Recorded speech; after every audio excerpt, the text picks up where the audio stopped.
Bismillah.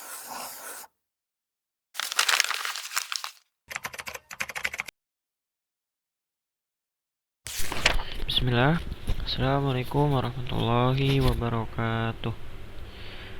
Alhamdulillahi rabbil alamin. Wabihi nasta'in. Wa ala umuri dunya waddin. Wassalatu wassalamu ala ashrafil anbiya'i wal mursalin. Wa ala alihi wa sahbihi ajmain. Amma ba'du. Insyaallah pada kesempatan kali ini kita akan memasuki mata pelajaran sejarah Islam. Insyaallah kita akan mempelajari pelajaran ke-8, yaitu bab dakwah pada musim haji.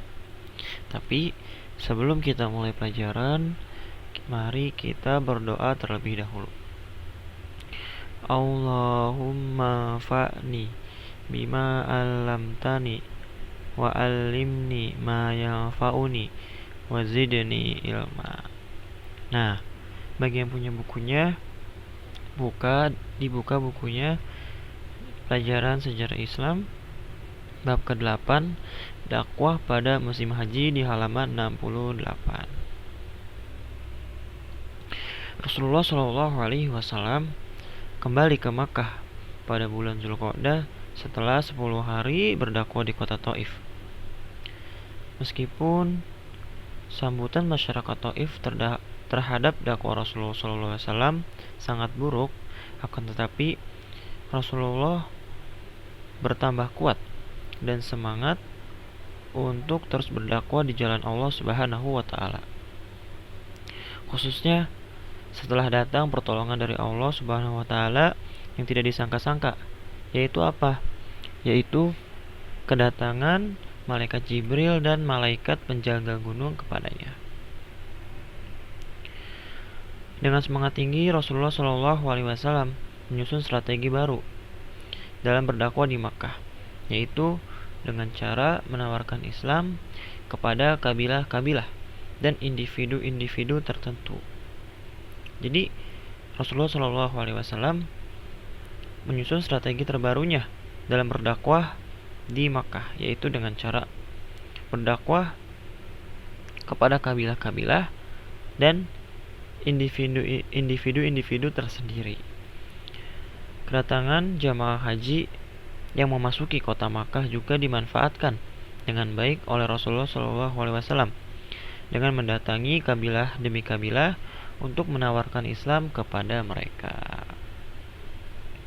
Jadi Rasulullah SAW menyusun strategi yang dimana ia mendakwahkan dengan cara menawarkan Islam kepada kabilah-kabilah dan individu-individu tertentu. Seperti misalkan jamaah haji yang datang ke Makkah. Nah, nanti Rasulullah SAW menawarkan Islam kepada mereka. Kabilah-kabilah yang didatangi dan diajak oleh Rasulullah SAW untuk masuk Islam adalah diantaranya yaitu Bani Amir bin So'so'ah, Muharrib bin Hafsah, Fadarah, Gosan, Murron, Hanifah, Sulaim, Abs, Bani Nasr, Bani Al-Buqa, Kindah, Kalb, Al-Haris bin Ka'ab, Azroh, dan Hadhorimah. Namun tiada seorang pun dari mereka menjawab seruan dan dakwah Rasulullah SAW. Dakwah kepada kabilah-kabilah di atas telah dilakukan oleh beliau sejak tahun keempat kenabian. Jadi di antara kaum-kaum atau kabilah-kabilah yang didatangi oleh Rasulullah SAW, tidak ada satu orang pun yang datang atas seruan Rasulullah SAW. Dan Rasulullah SAW telah memulai dakwah kepada kabilah-kabilah tersebut pada tahun keempat sejak kenabian beliau SAW. Pada masa yang sulit dan kerasnya tantangan dakwah yang dihadapi Rasulullah SAW di Makkah, Allah Subhanahu wa Ta'ala menakdirkan beberapa orang dari luar kota Mekah yang beriman kepada risalah kenabian beliau Shallallahu Alaihi Wasallam setelah berakhirnya musim haji. Yang diantaranya yaitu yang pertama, Suwaid bin Samit. Suwaid bin Samit adalah seorang penyair cerdas berasal dari Yathrib. Rasulullah Shallallahu Alaihi Wasallam mengajaknya masuk Islam ketika ia datang ke Makkah untuk melaksanakan ibadah haji dan umroh. Yang kedua, yaitu adalah Iyas bin Mu'adz, seorang pemuda belia dari Yathrib yang datang ke Makkah bersama rombongan utusan dari suku Aus. Rasulullah Shallallahu Alaihi Wasallam mendatangi dan menyerunya untuk masuk Islam. Dan yang ketiga adalah Abu Dzar al-Ghifari. Dia termasuk penduduk pinggiran Yathrib. Tak kala kabar tentang diutusnya Nabi Shallallahu Alaihi Wasallam telah menyebar di Yathrib, yang dibawa oleh Suwaid bin Samit dan Iyas bin Mu'adz, kabar ini pun akhirnya sampai ke telinga Abu Dzar, dan dari sinilah sebab keislamannya. Jadi keislaman si Abu Dzar ini karena telah menyebarnya tentang diutusnya Nabi Shallallahu Alaihi Wasallam di Yathrib yang dibawa oleh Suwaid bin Samit dan Iyas bin Mu'adz yang terlebih dahulu masuk Islam. Yang keempat adalah Tufail bin Amr ad-Dausi. Beliau adalah seorang penyair yang cerdas, pemimpin kabilah Daus di pinggiran Yaman. Datang ke Mekah pada tahun ke-11 kenabian. Penduduk Mekah menyambut kedatangannya dengan sukacita dan memperingatkan agar tidak terpengaruh oleh Muhammad SAW. Akan tetapi, peringatan tersebut membuatnya penasaran akan sosok Muhammad SAW. Pada suatu hari, ia menemui Rasulullah SAW dan meminta penjelasan tentang Islam. Rasulullah SAW membacakan kepadanya Al-Quran dan mengajaknya untuk masuk Islam. Lalu Tufail pun masuk Islam dan mengucapkan 2 kalimat syahadat di depan Rasulullah.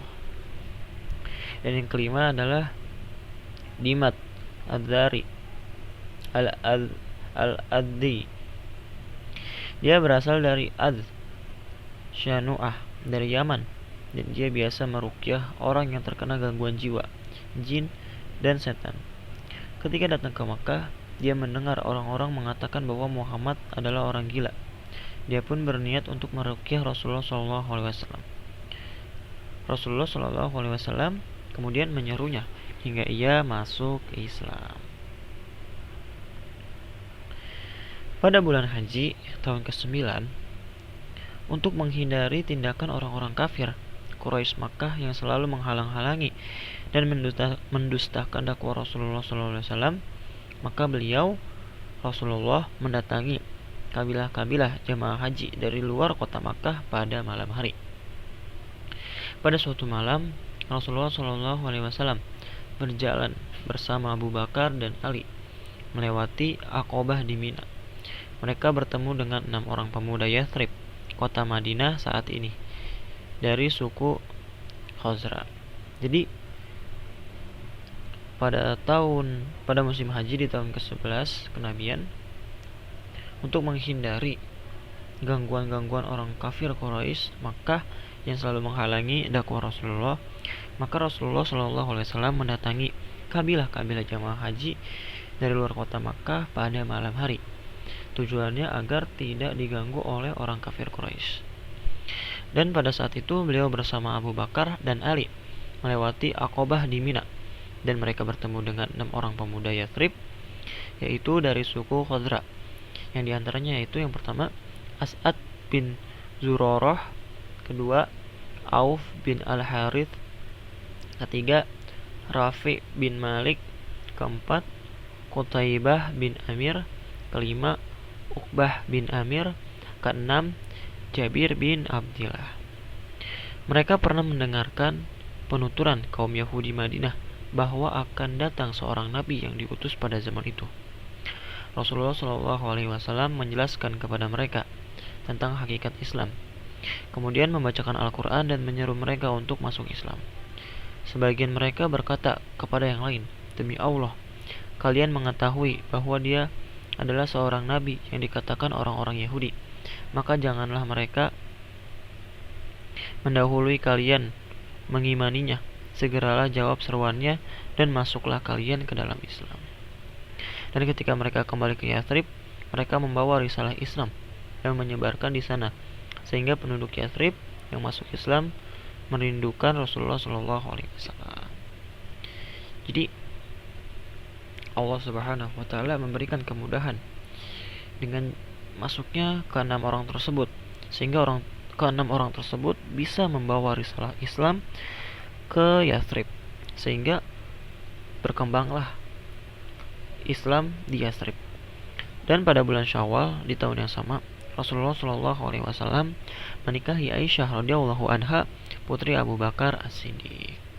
Nah, mungkin itu saja yang bisa kita pelajari pada kesempatan kali ini, yaitu dakwah pada musim haji dan beberapa orang yang masuk Islam dari luar kota Makkah.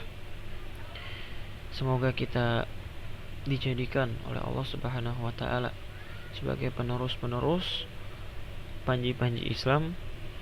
Semoga Allah mudahkan kita semua dalam mempelajari kitab suci Al-Quran tersebut dan selalu menjaga sunnah-sunnahnya. Sebelum kita akhiri, kita tutup dengan doa kafaratul majlis. Subhanakallahumma wa bihamdika asyhadu an la ilaha illa anta astaghfiruka wa atubu ilaik. Assalamualaikum warahmatullahi wabarakatuh.